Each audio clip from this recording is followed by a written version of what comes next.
La bonne info, c'est à la bonne heure sur GTV. Bonsoir à toutes et à tous. Merci de suivre l'actualité de ce jeudi 31 octobre 2024. Donc voici les titres. Rétablir la paix et la stabilité dans l'espace politique, tel est le combat mené par l'Association des organisations de la société civile avec le soutien de l'ONG 3D. Elles ont à cet effet lancé le projet Sahal Jam ce jeudi lors d'un atelier organisé à cet effet et dont le compte-rendu vous sera proposé dans cette édition. Déclaration du leader du mouvement Gums Bop après sa libération hier, entouré par les autres leaders de la coalition Sam Sakado à laquelle il appartient. Bougane Gueye Dany est revenu sur son procès et a remercié ses souteneurs.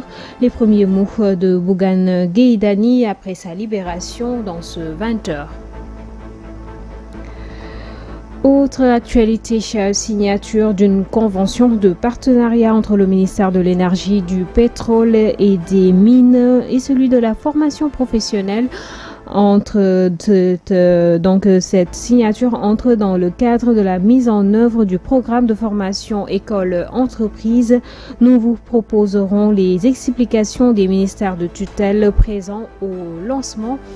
C'était là les titres, le développement, c'est juste après ceci. Cela montre tout simplement.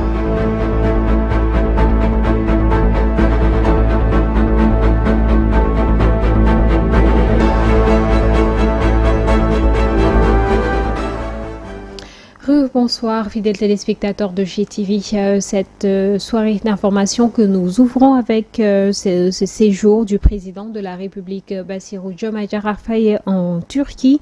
Après son séjour en Arabie Saoudite, le président de la République est arrivé en Turquie ce jeudi pour une visite officielle de 2 jours à l'invitation de son Excellence le président Recep Tayyip Erdogan.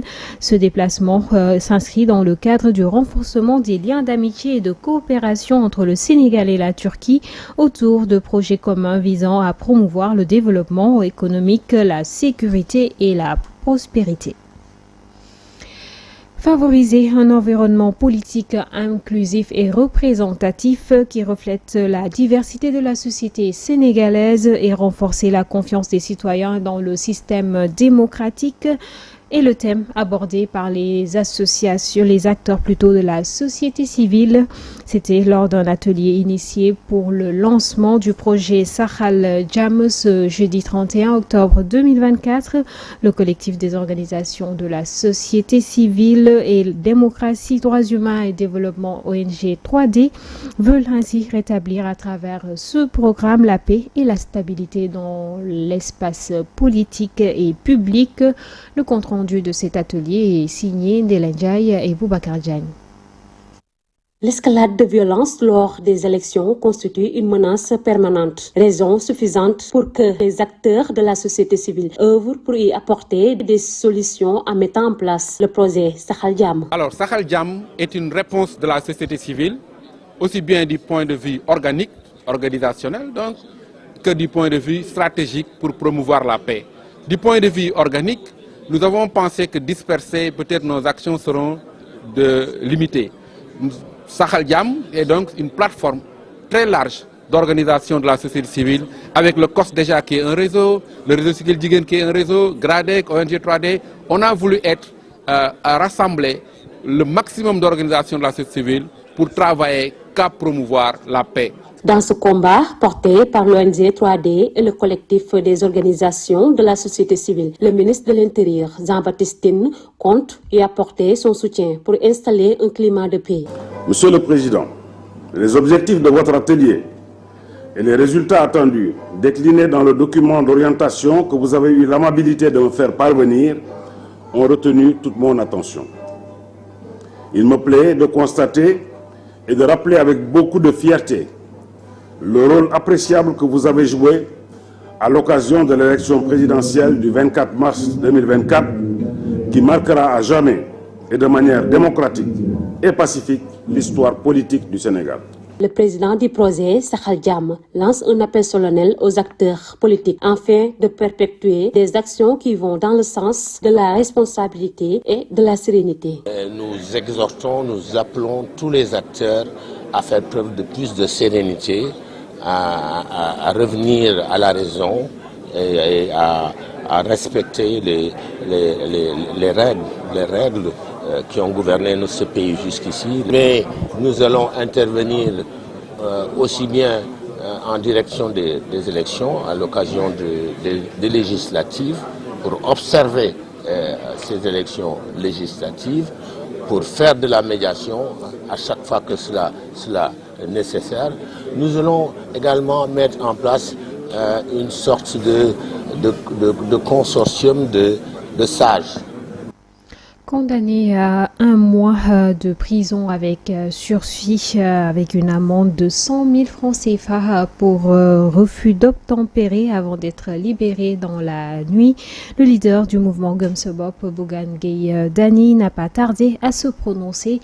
Il a tenu un discours de remerciement envers toutes les personnes qui l'ont soutenu, particulièrement l'ancien Premier ministre Sidiki Kaba, qu'il a accueilli chez lui après sa libération. Il est au micro d'Aïssa Touba.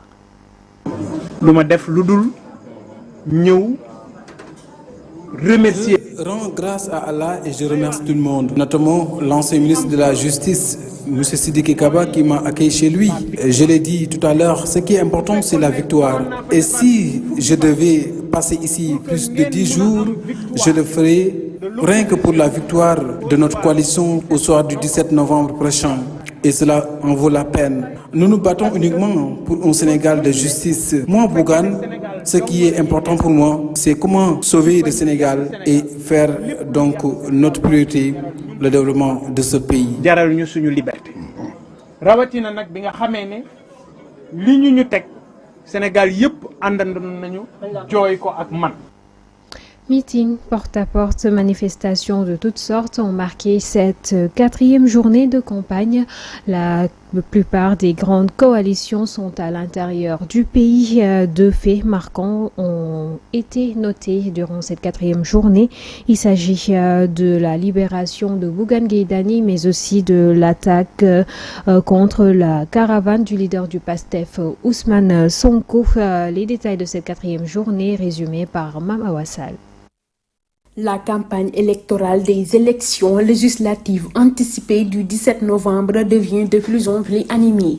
Les candidats continuent leur opération de charme envers les électeurs afin d'obtenir une majorité au soir du 17 novembre. Le leader du parti PASTEF, Ousmane Sonko, a choisi la région de Kaolack pour enchaîner sa 4e jour de campagne pour les législatives du 17 novembre prochain. Le chef de l'actuel gouvernement a été accueilli avec tous les honneurs par le maire de la ville, Serigne Mboup, à la chambre de commerce de Kaolack aux environs de 13 h. À cette occasion, l'homme d'affaires a décidé de rejoindre la mouvance présidentielle pour battre campagne. Dans cette même lancée, le Premier ministre s'est aussi rendu à Koungheul. C'est à travers une caravane qu'il a sillonné toute la ville en faisant des promesses. C'est dans cette localité que son cortège aurait été attaqué. Quant à la coalition Sàmm Sa Kàddu, leur campagne vient certainement de démarrer au vrai sens du terme, car le leader du mouvement Gëm Sa Bopp, par ailleurs membre de cette coalition, Bougane Gueye Dany, a été libéré par le tribunal de Tambacounda.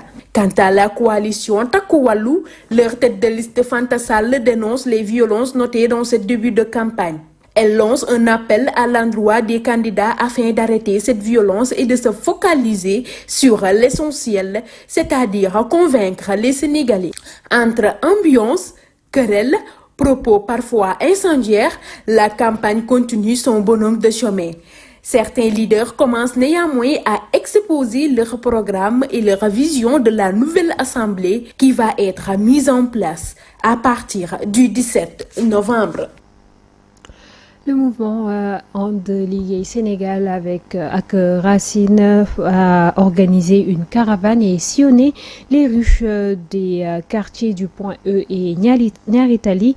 À la fin de ce marathon, Mamadou Habi, coordonnateur d'Alsar, investi à la 3e position sur la liste nationale, revient sur l'importance de cette caravane qui a pour but de faire connaître leur programme et convaincre les populations à voter pour leur liste. Il est au micro de Mansour Djassé et Yahla Kunta.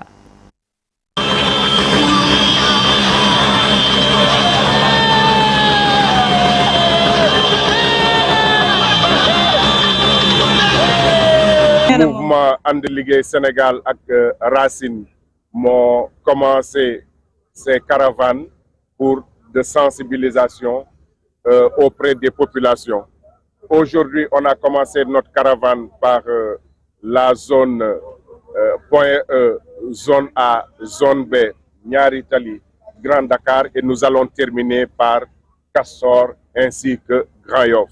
Aujourd'hui, les jeunes, les cadres du mouvement Andeligue Sénégal à Racine se sont réunis ici pour prêcher la bonne parole. À l'occasion de ces législatives, nous demandons à la population sénégalaise de voter vivement la liste Alsar. Alsar parce que c'est un mouvement citoyen qui œuvre pour la politique de développement.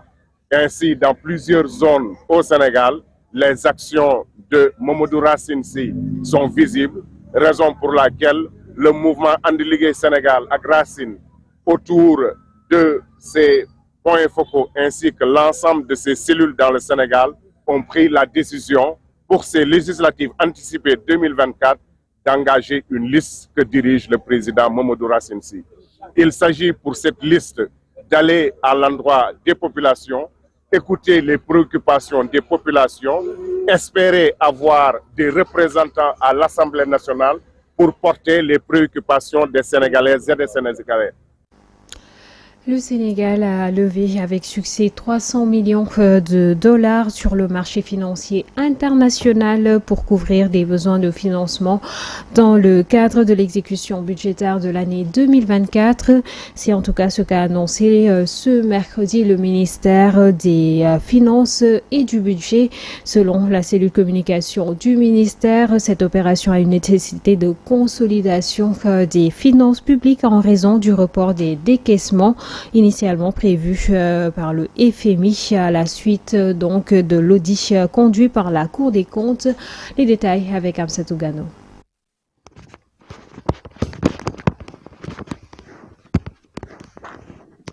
L'État du Sénégal a récemment franchi une étape importante en levant avec succès 300 millions de dollars, soit environ 181 milliards de francs CFA sur le marché financier international. Cette opération vise à répondre aux besoins de financement dans le cadre de l'exécution budgétaire de l'année 2024, selon les services du ministère des Finances et du Budget. Cette émission de titre a été accompagnée d'une stratégie de couverture contre le risque de changement. Cette émission de titre a été accompagnée d'une stratégie de couverture contre le risque de change prenant en compte les fluctuations du dollar. Cette approche a permis au Sénégal d'obtenir un coupon attractif de 6,3%, de 6,33%. De plus, la gestion de la dette est facilitée grâce à la parité fixée entre le franc CFA et l'euro.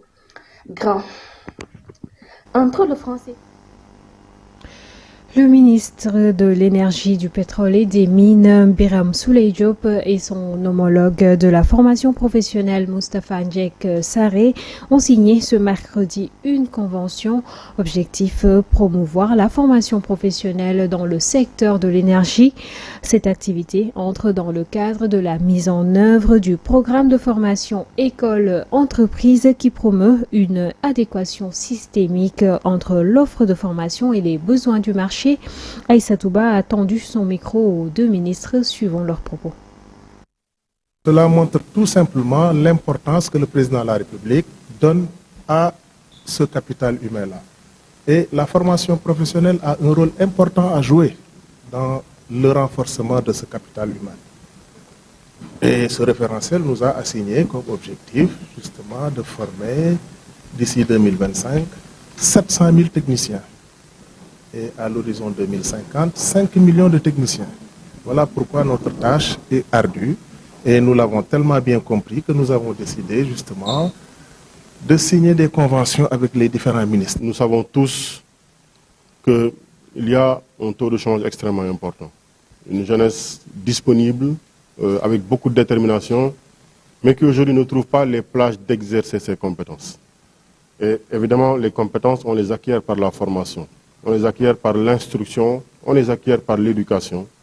Et tout cela réuni nous permettra de donner au Sénégal de 2050, donc dans le chemin de la réalisation de la vision, des hommes et femmes outillés, habilités, compétents pour donner les réponses attendues, pour abonder les secteurs, pour dominer la connaissance et être des acteurs formels dans la promotion des valeurs ajoutées que nous attendons de la chaîne de valeur.